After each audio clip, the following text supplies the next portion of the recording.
Chapter 25. Hold off on proposing solutions. Act 2. The sun shone brightly into the great hall from the enchanted sky ceiling above, illuminating the students as though they sat beneath the naked sky, gleaming from their plates and bowls as, refreshed by a night's sleep, they inhaled breakfast in preparation for whatever plans they'd made for their Sunday. So, there was only one thing that made you a wizard. That wasn't surprising when you thought about it. What DNA mostly did was tell ribosomes how to chain amino acids together into proteins. Conventional physics seemed quite capable of describing amino acids, and no matter how many amino acids you chained together, conventional physics said you would never, ever get magic out of it. And yet, magic seemed to be hereditary, following DNA. Then, that probably wasn't because the DNA was chaining together non-magical amino acids into magical proteins. Rather, the key DNA sequence did not, of itself, give you your magic at all.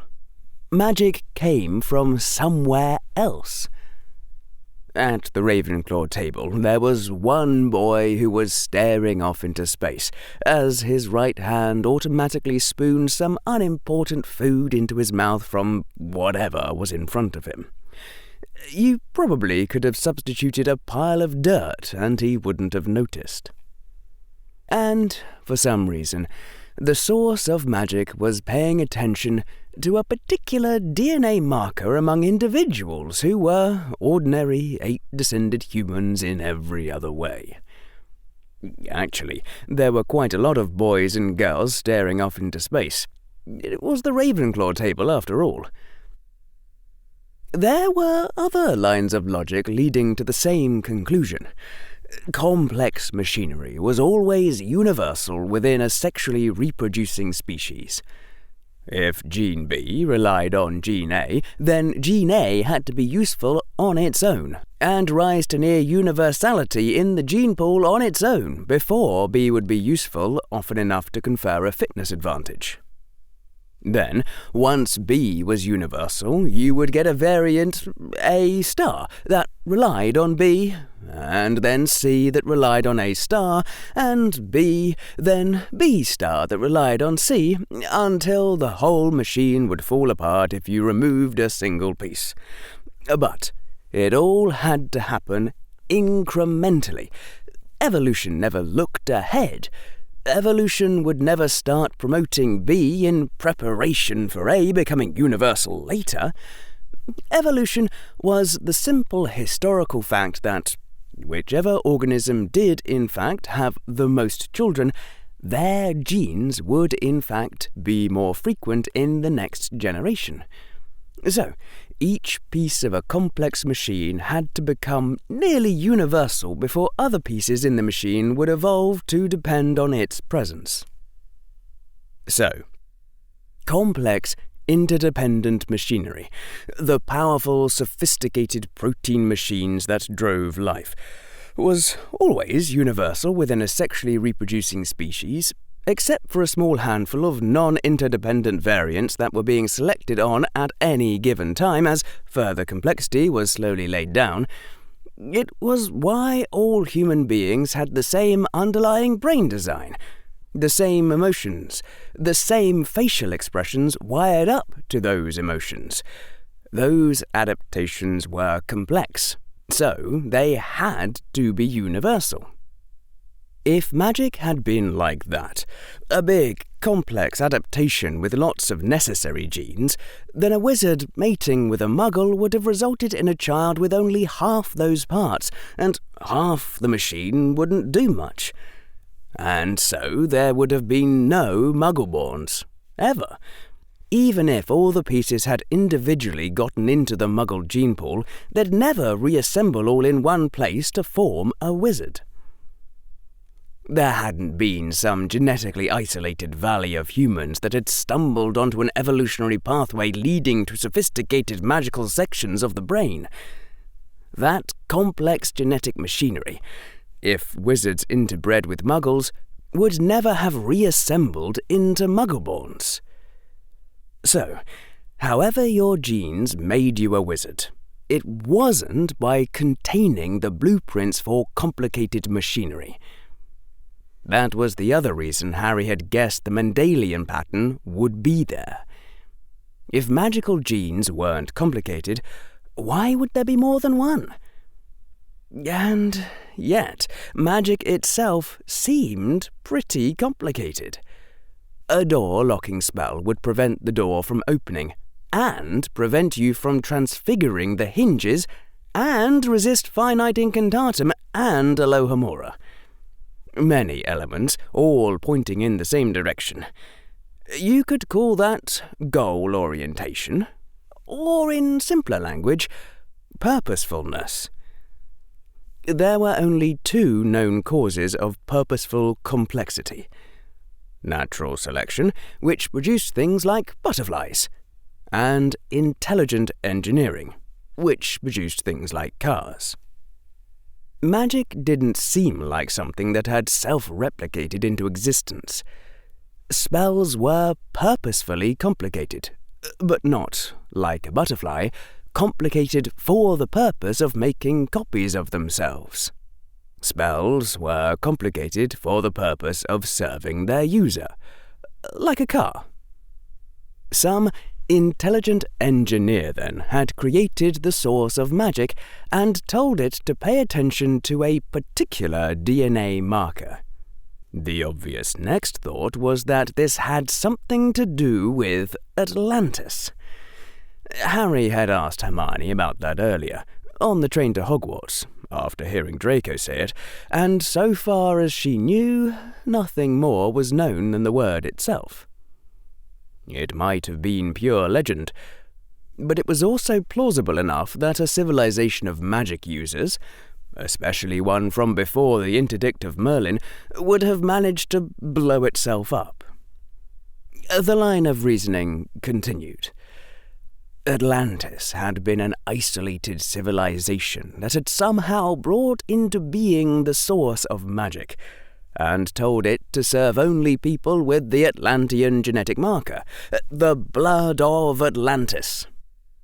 And by similar logic, the words a wizard spoke, the wand movements, those weren't complicated enough of themselves to build up the spell effects from scratch, not the way that the 3 billion base pairs of human DNA actually were complicated enough to build a human body from scratch, not the way that computer programs took up thousands of bytes of data. So, the words and wand movements were just triggers, levers pulled on some hidden and more complex machine. Buttons, not blueprints. And, just like a computer program wouldn't compile if you made a single spelling error, the source of magic wouldn't respond to you unless you cast your spells in exactly the right way.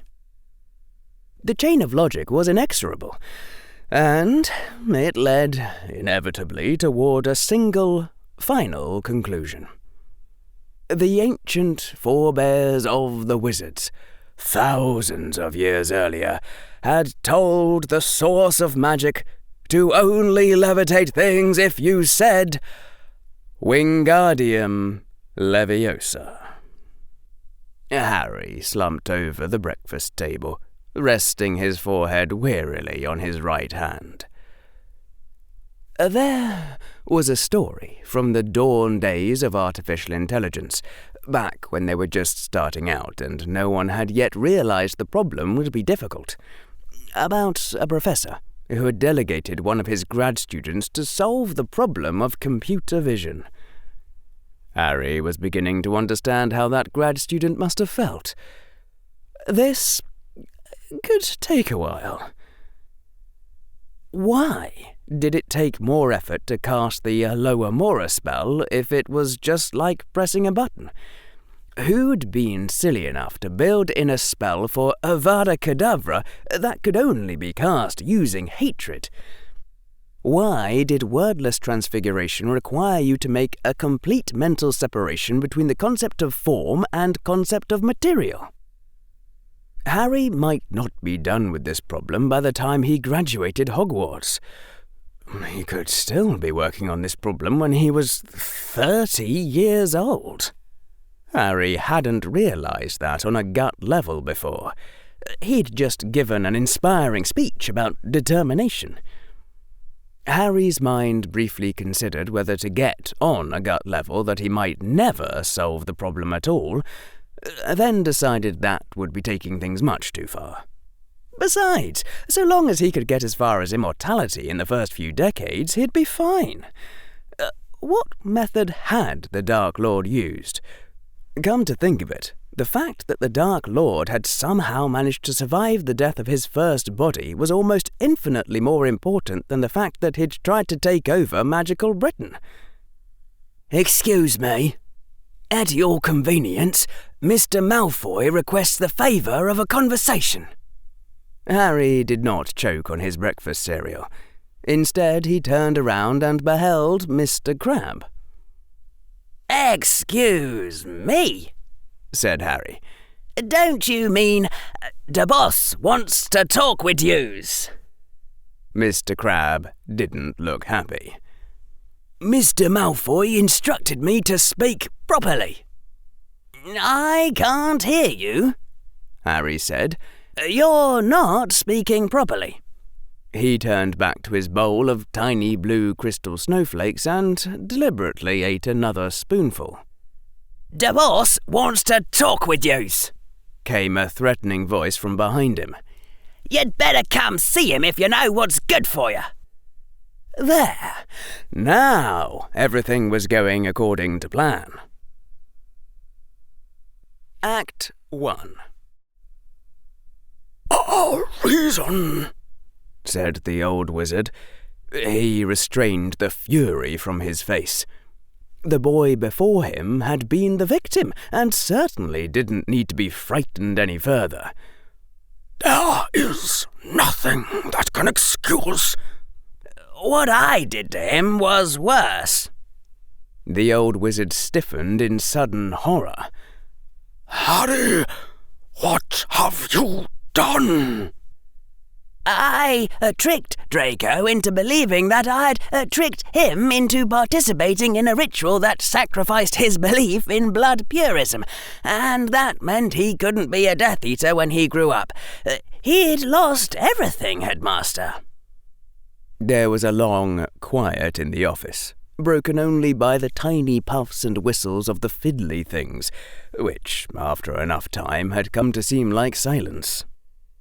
"Dear me," said the old wizard, "I do feel silly, and here I was expecting you might try to redeem the heir of Malfoy by, say, showing him true friendship and kindness." "Yeah, like that would have worked." The old wizard sighed. This was taking it too far. "Tell me, Harry, did it ever occur to you that there was something incongruous about setting out to redeem someone through lies and trickery?" "I did it without telling any direct lies, and since we're talking about Draco Malfoy here, I think the word you're looking for is congruous." The boy looked rather smug. The old wizard shook his head in despair. "And this is the hero. We're all doomed." Act 5. The long, narrow tunnel of rough stone, unlit except by a child's wand, seemed to stretch on for miles. The reason for this was simple. It did stretch on for miles.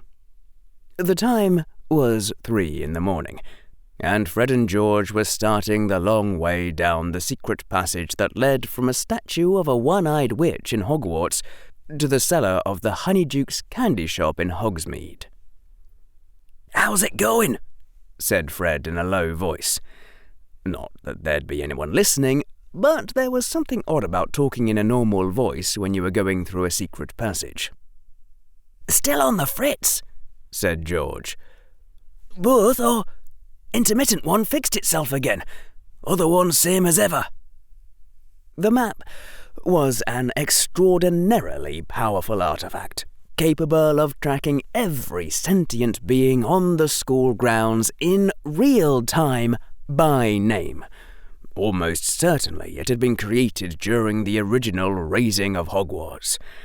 It was not good that errors were starting to pop up. Chances were that no one except Dumbledore could fix it if it was broken. And the Weasley twins weren't about to turn the map over to Dumbledore. It would have been an unforgivable insult to the Marauders, the four unknowns who'd managed to steal part of the Hogwarts security system, something probably forged by Salazar Slytherin himself, and twist it into a tool for student pranking. Some might have considered it disrespectful. Some might have considered it criminal. The Weasley twins firmly believed that if Godric Gryffindor had been around to see it, he would have approved. The brothers walked on, and on, and on, mostly in silence. The Weasley twins talked to each other when they were thinking through new pranks, or when one of them knew something the other didn't. Otherwise, there wasn't much point. If they already knew the same information, they tended to think the same thoughts and make the same decisions. Back in the old days, whenever magical identical twins were born, it had been the custom to kill one of them after birth. In time, Fred and George clambered out into a dusty cellar, strewn with barrels and racks of strange ingredients. Fred and George waited. It wouldn't have been polite to do anything else. Before too long, a thin old man in black pyjamas clambered down the steps that led into the cellar, yawning. "Hello, boys," said Ambrosius Flume. "I wasn't expecting you tonight. Out of stock already." Fred and George decided that Fred would speak. "Not exactly, Mr. Flume," said Fred. "We were hoping you could help us with something considerably more, interesting." "Now, boys," said Flume, sounding severe, "I hope you didn't wake me up just so I could tell you again that I'm not selling you any merchandise that could get you into real trouble. Not until you're 16, anyways." George drew forth an item from his robes and wordlessly passed it to Flume. "Have you seen this?" said Fred. Flume looked at yesterday's edition of the Daily Prophet and nodded, scowling. The headline on the paper read, "The Next Dark Lord," and showed a young boy which some student's camera had managed to catch in an uncharacteristically cold and grim expression. "I can't believe that Malfoy," Flume snapped, "going after the boy when he's only 11. The man ought to be ground up and used to make chocolates." Fred and George blinked in unison. Malfoy was behind Rita Skeeter? Harry Potter hadn't warned them about that, which surely meant that Harry didn't know. He never would have brought them in if he did. Fred and George exchanged glances. Well, Harry didn't need to know until after the job was done. "Mr. Flume," Fred said quietly, "the boy who lived needs your help." Flume looked at them both. Then he let out his breath with a sigh. "All right," said Flume. "What do you want?" Act 6. When Rita Skeeter was intent on a tasty prey, She didn't tend to notice the scurrying ants who constituted the rest of the universe, which was how she almost bumped into the balding young man who stepped into her pathway. "Miss Skeeter," said the man, sounding rather severe and cold for someone whose face looked that young. "Fancy running into you here." "Out of my way, Buster!" snapped Rita and tried to step around him. The man in her pathway matched the movement so perfectly that it was like neither of them had moved at all, just stood still while the street shifted around them. Rita's eyes narrowed. "Who do you think you are?" "How very foolish," the man said dryly. "It would have been wise to memorize the face of the disguised Death Eater training Harry Potter to be the next Dark Lord. After all," a thin smile, "that certainly sounds like someone you wouldn't want to run into on the street, especially after doing a hatchet job on him in the newspaper." Rita took a moment to place the reference. This was Quirinus Quirrell? He looked too young and too old at the same time.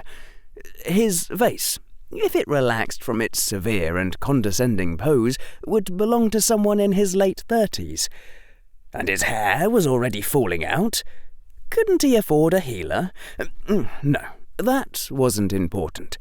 She had a time and a place and a beetle to be. She'd just received an anonymous tip about Madame Bones making time with one of her younger assistants. That would be worth quite a bonus if she could manage to verify it. Bones was high on the hit list. The tipster had said that Bones and her young assistant were due to eat lunch in a special room at Mary's place. A very popular room for certain purposes. A room which, she'd found, was secure against all listening devices, but not proof against a beautiful blue beetle nestled up against one wall. "Out of my way!" Rita said, and tried to push Quirrell from her path. Quirrell's arm brushed her own, deflecting, and Rita staggered as the thrust went into the thin air. Quirrell pulled up the sleeve on his left robe, showing his left arm. "Observe," said Quirrell. "No dark mark. I would like your paper to publish a retraction." Rita let out an incredulous laugh. Of course the man wasn't a real Death Eater. The paper wouldn't have published it if he was. "Forget it, Buster! Now, take a hike!" Quirrell stared at her for a moment. Then he smiled. "Miss Skeeter," said Quirrell, "I had hoped to find some lever that would prove persuasive. Yet I find that I cannot deny myself the pleasure of simply crushing you." "It's been tried. Now get out my way, Buster, or I'll fire some auras and have you arrested for obstruction of journalism." Quirrell swept a small bow and then walked past. "Goodbye, Rita Skeeter," said his voice from behind her. As Rita bulled on ahead, she noted in the back of her mind that the man was whistling a tune as he walked away. Like that would scare her. Act 4. "Sorry, count me out," said Lee Jordan. "I'm more the giant spider type." The boy who lived had said that he had important work for the Order of Chaos. Something serious and secret, more significant and difficult than their usual run of pranks. And then Harry Potter had launched into a speech that was inspiring yet vague. A speech to the effect that Fred and George and Lee had tremendous potential if they could just learn to be weirder, to make people's lives surreal, instead of just surprising them with the equivalents of buckets of water propped above doors. Fred and George had exchanged interested looks. They'd never thought of that one. Harry Potter had invoked a picture of the prank they'd pulled on Neville, which Harry had mentioned with some remorse the Sorting Hat had chewed him out on, but which must have made Neville doubt his own sanity. For Neville, it would have felt like being suddenly transported into an alternate universe. The same way everyone else had felt when they'd seen Snape apologize. That was the true power of pranking. "Are you with me?" Harry Potter had cried, and Lee Jordan had answered no. "Count us in," said Fred, or possibly George, for there was no doubt that Godric Gryffindor would have said yes. Lee Jordan gave a regretful grin and stood up and left the deserted, quieted corridor where the 4 members of the Order of Chaos had met and sat down in a conspiratorial circle. The 3 members of the Order of Chaos got down to business. It wasn't that sad. Fred and George would still work with Lee on giant spider pranks, same as ever. They'd only started calling it the Order of Chaos in order to recruit Harry Potter, after Ron had told them about Harry being weird and evil, and Fred and George had decided to save Harry by showing him true friendship and kindness. Thankfully, this no longer seemed necessary, although they weren't quite sure about that. "So," said one of the twins, "what's this about?" "Rita Skeeter," said Harry. "Do you know who she is?" Fred and George nodded, frowning. "She's been asking questions about me." That wasn't good news. "Can you guess what I want you to do?" Fred and George looked at each other, a bit puzzled. "You want us to slip her some of our more interesting candies?" No, said Harry. No. That's giant spider thinking. Come on. What would you do if you heard that Rita Skeeter was looking for rumours about you? That made it obvious. Grins slowly started on the faces of Fred and George. "Start rumours about ourselves," they replied. Exactly, said Harry, grinning widely. But these can't just be any rumours. I want to teach people never to believe what the newspaper says about Harry Potter, any more than Muggles believe what the newspaper says about Elvis. At first, I just thought about flooding Rita Skeeter with so many rumours that she wouldn't know what to believe. But then she'll just cherry-pick the ones that sound plausible and bad. So, what I want you to do is create a fake story about me and get Rita Skeeter to believe it, somehow. But it has to be something that afterward everyone will know is fake. We want to fool Rita Skeeter and her editors, and afterward have the proof come out that it was false. And of course, given that those are the requirements, the story has to be as ridiculous as it can possibly be, and still get printed. Do you understand what I want you to do? "Not exactly," Fred and George said slowly. "You want us to invent the story?" "I want you to do all of it," Harry Potter said. "I'm sort of busy right now, plus I want to be able to say truthfully that I had no idea what was coming. Surprise me." For a moment there was a very evil grin on the faces of Fred and George. Then they turned serious. "But Harry, we don't really know how to do anything like that." "So, figure it out," Harry said. I have confidence in you. Not total confidence, but if you can't do it, tell me that, and I'll try someone else, or do it myself. If you have a really good idea for both the ridiculous story and how to convince Rita Skeeter and her editors to print it, then you can go ahead and do it. But don't go with something mediocre. If you can't come up with something awesome, just say so. Fred and George exchanged worried glances. I can't think of anything, said George.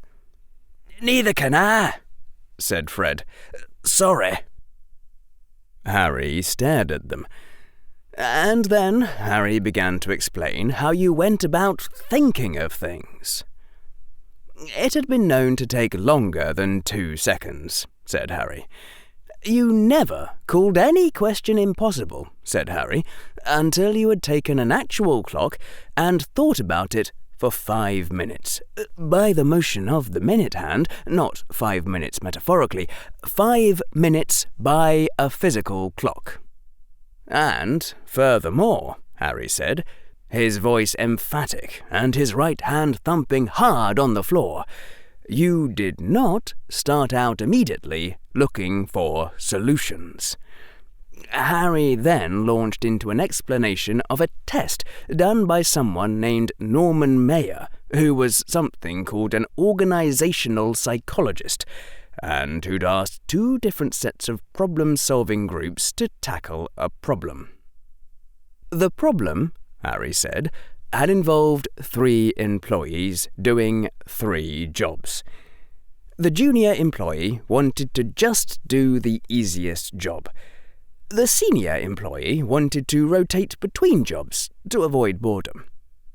An efficiency expert had recommended giving the junior person the easiest job and the senior person the hardest job, which would be 20% more productive. One set of problem-solving groups had been given the instructions: do not propose solutions until the problem has been discussed as thoroughly as possible without suggesting any.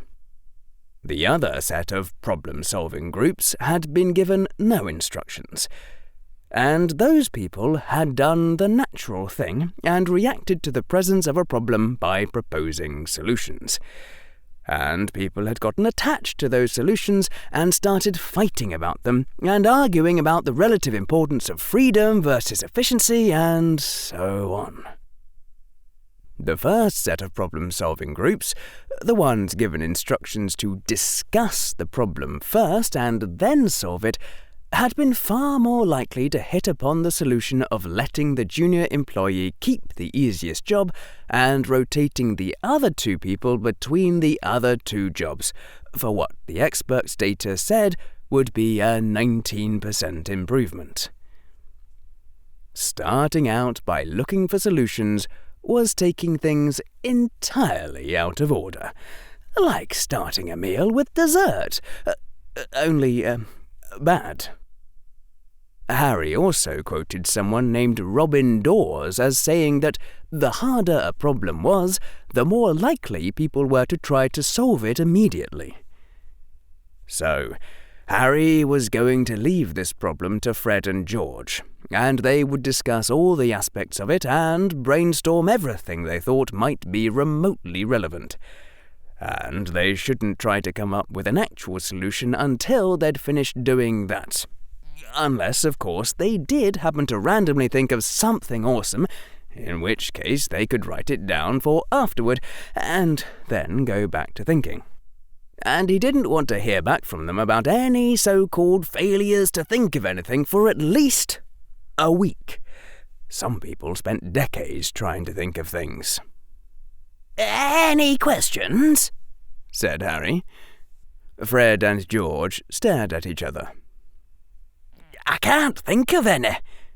Neither can I. Harry coughed gently. You didn't ask about your budget. Budget? They thought. I could just tell you the amount, Harry said, but I think this will be more inspiring. Harry's hand dipped into his robe and brought forth... Fred and George almost fell over, even though they were sitting down. Don't spend it for the sake of spending it, Harry said. On the stone floor in front of them gleamed an absolutely ridiculous amount of money. Only spend it if awesomeness requires, and what awesomeness does require, don't hesitate to spend. If there's anything left over, just return it afterward. I trust you.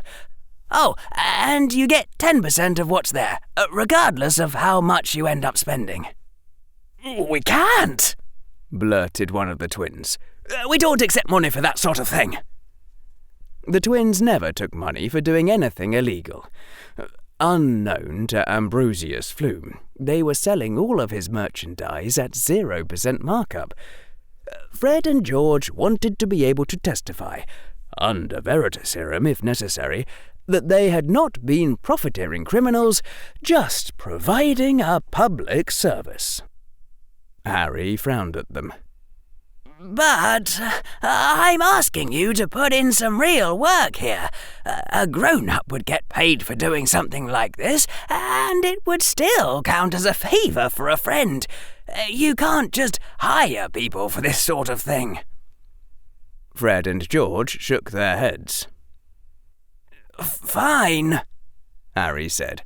I'll just get you expensive Christmas presents, and if you try returning them to me, I'll burn them. Now you don't even know how much I'm going to spend on you, except, obviously, that it's going to be more than if you'd just taken the money. I'm going to buy you those presents anyway, so think about that before you tell me you can't think of anything awesome. Harry stood up, smiling, and turned to go while Fred and George were still gaping in shock. He strode a few steps away and then turned back. Oh, one last thing, Harry said. Leave Professor Quirrell out of whatever you do. He doesn't like publicity. I know it'd be easier to get people to believe weird things about the defense professor than anyone else, and I'm sorry to have to get in your way like that, but please, leave Professor Quirrell out of it. And Harry turned again and took a few more steps, looked back one last time and said, softly, Thank you, and left. There was a long pause after he'd departed. So, said one. So, said the other. The defense professor doesn't like publicity, does he? Harry doesn't know us very well, does he? No, he doesn't. But we won't use his money for that. Of course. Of course not. That wouldn't be right. We'll do the defense professor separately. We'll get some Gryffindors to write Skeeter and say, his sleeve lifted up one time in defense class and they saw the dark mark. And he's probably teaching Harry Potter all sorts of dreadful things.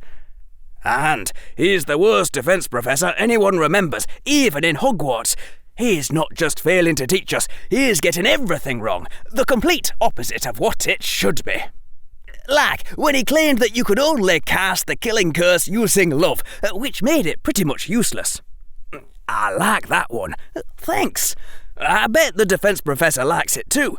He does have a sense of humour. He wouldn't have called us what he did if he didn't have a sense of humour. But are we really going to be able to do Harry's job? Harry said to discuss the problem before trying to solve it, so let's do that.